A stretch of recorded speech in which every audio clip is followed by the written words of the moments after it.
மதுரை, திருச்சி உள்ளிட்ட பல மாவட்டங்களில் நேற்று பிறை தெரிந்ததால் இன்று தமிழகத்தில் ரமலான் பண்டிகை கொண்டாடப்படுவதாக தமிழக அரசின் தலைமை ஹாஜி சலாவுதீன் முகமது அயூப் சென்னையில் நேற்று செய்தியாளர்களிடம் தெரிவித்தார்.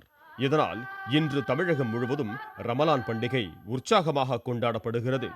பள்ளி வாசல்களில் சிறப்பு தொழுகை நடத்தி இஸ்லாமிய மக்கள் ஒருவரை ஒருவர் தழுவி வாழ்த்துக்களை பரிமாறிக்கொண்டு வருகின்றனர்.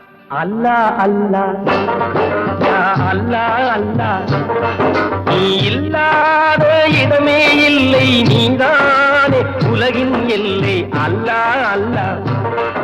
இன்று அதிகாலையில் பல்வேறு முக்கிய வழிபாட்டு தலங்களில் ஆயிரக்கணக்கான முஸ்லிம் மக்கள் தொழுகை மேற்கொண்டு ஈத் திருநாளை இனிய அமைதியும் மகிழ்ச்சியுமாக தொடங்கி கொண்டாடி வருகின்றனர்.